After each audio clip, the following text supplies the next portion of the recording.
Good day everyone, this is Stephanie Jane Declar from Cebu Normal University taking up Bachelor of Secondary Education major in Mathematics.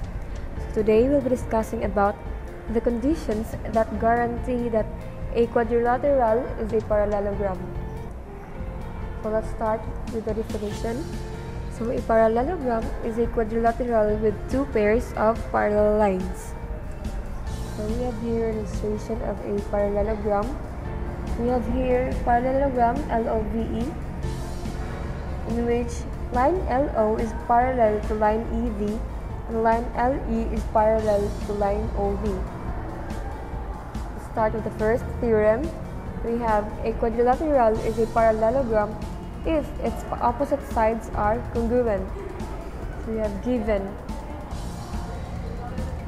parallelogram love with side LE congruent to side OV and side LO is congruent to side EV. Now let's prove that quadrilateral LOVE is a parallelogram.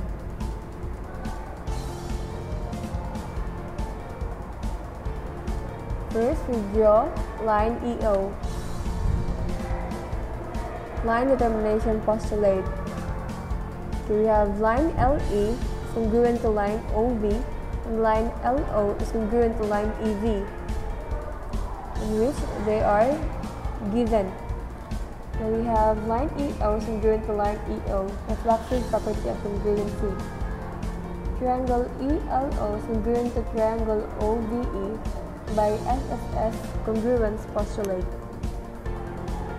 Angle 1 and Angle 2 are congruent, Angle 3 and Angle 4 are congruent. Corresponding parts of congruent triangles are congruent. So we have line LE is parallel to line OV and line LO is parallel to line EV. If two lines are cut by transversal such that alternate interior angles are congruent, then the lines are parallel. Therefore, quadrilateral LOVE is a parallelogram by the definition of a parallelogram. Now let's move on to the application of the theorem. So we have here quadrilateral LOVE. Assuming that the quadrilateral LOVE is a parallelogram, line LO is congruent to line EV. Line LE is congruent to line OV.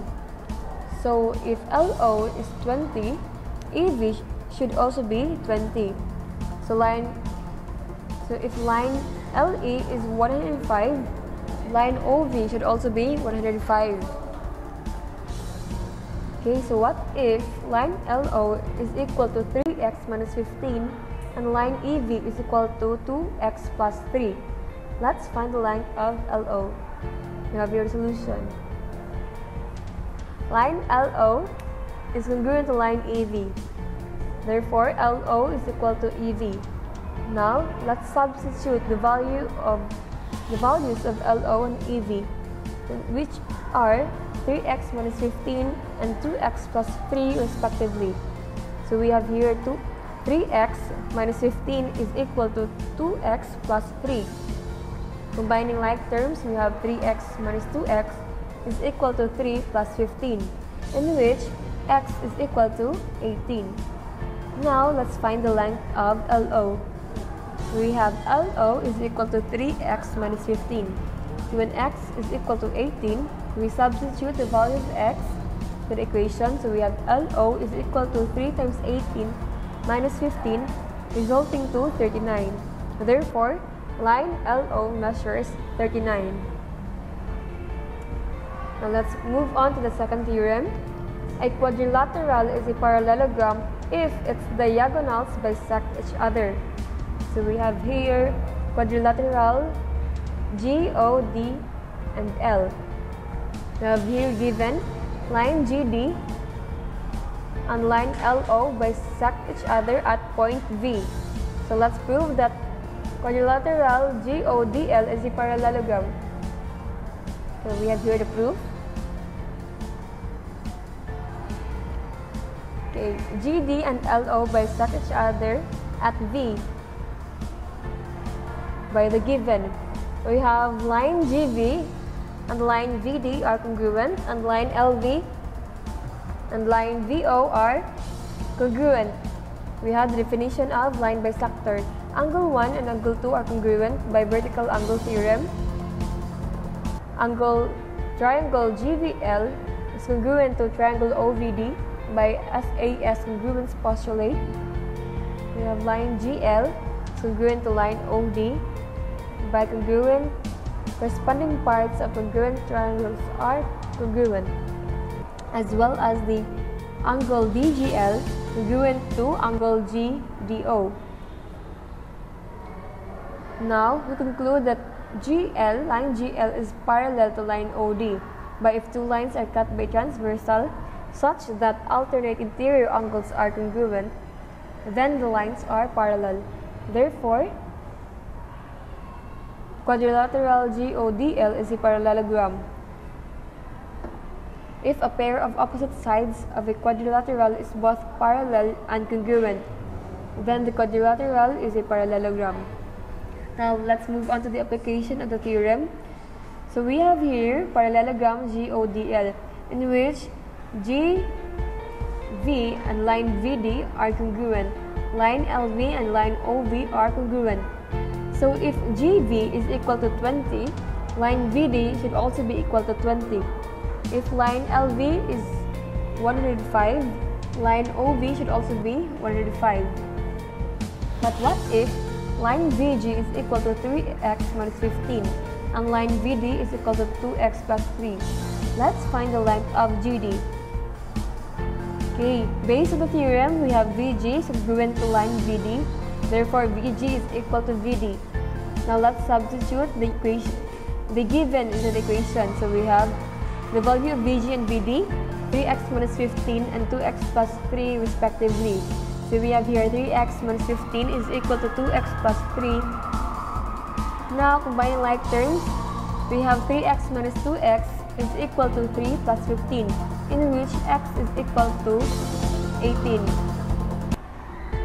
VG is equal to 3x minus 15. When x is 18, we substitute the value of x to the equation. So we have VG is equal to 3 times 18 minus 15, in which VG is 39. So we have VG is equal to VD. VG is equal to 39, therefore VD should also be equal to 39. Okay. Now, to get the length of GD, we add the two lines. We add GV and VD. So we have 39 plus 39 resulting to 78. Therefore, line GD measures 78. Now, let's move on to the third theorem. A quadrilateral is a parallelogram if both pairs of opposite angles are congruent. Now, let's determine our opposite angles. Given parallelogram GODL, our opposite angles are angle G and angle D, and angle L and angle O. Given angle LGO is congruent to angle ODL, and angle GOD is congruent to angle GLD. Now, let's prove that quadrilateral GODL is a parallelogram.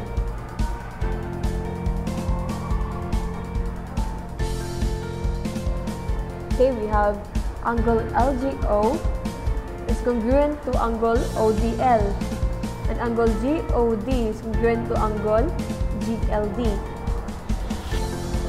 with the reason of they are given. So the measure of angle LGO is congruent to the measurement of the angle ODL, and the measurement of angle GOD is congruent or equal to the measurement of angle GLD by the definition of congruent angles. Now, we draw line angles. Now, we draw line GD by line postulate determination. Okay, so the measurement of angle 1 plus the measurement of angle GOD plus the measurement of angle 2 is equal to 180 degrees because they form a triangle in which the sum of the measures of the interior angles of a triangle is 180 degrees. the other side, we have measurement of angle 3, measurement of angle 4, and the measurement of the angle GLD results to 180 degrees.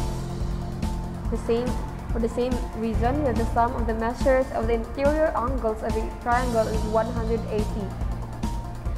So, therefore, measurement of angle 1 plus the measurement of angle GOD plus the measurement of angle 2 is equal to the measurement of angle 3 plus the measurement of angle GLD plus the measurement of angle 4 by substitution principle. So measurement of angle 1 plus the measurement of angle 2 is equal to the measurement of angle 3 plus the measurement of angle 4 by addition property of equality, where the measurement of LGO is equal to measurement of the angle 1 plus the measurement of angle 4. The measurement of LDO is equal to the measurement of angle 3 plus the measurement of angle 2 by angle addition postulate. We have the measure of angle 1 plus the measure of angle 4 is equal to the measure of angle 3 plus the measure of angle 2 by substitution principle. The measure of angle 2 minus the measure of angle 4 is equal to the measure of angle 4 minus the measure of angle 2. We have the addition property of equality. The measure of angle 2 plus the measure of angle 2 is equal to the measure of angle 4 plus the measure of angle 4 by addition property of equality.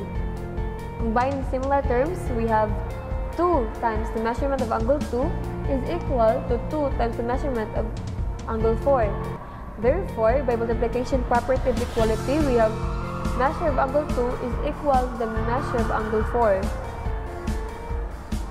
Therefore, line EM is parallel to line NA by if two lines are cut by transversal such that alternate interior angles are congruent, then the lines are parallel.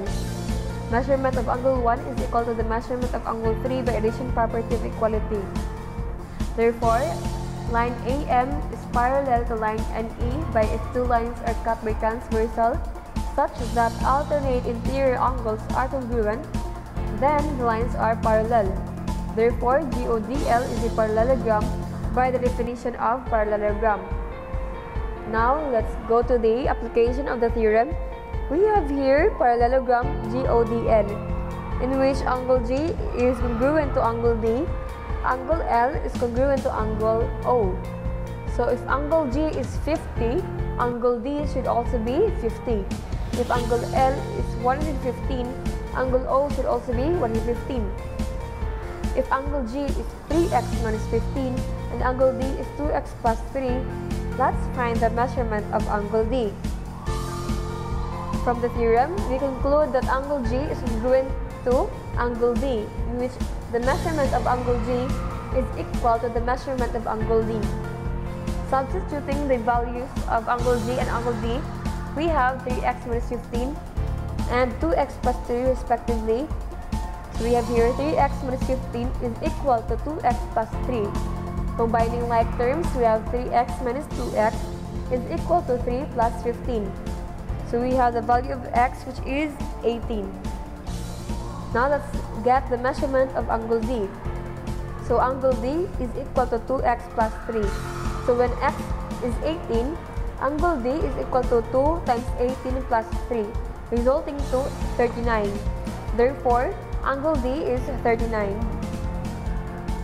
Sheet work and an answer key are attached. Thanks for watching.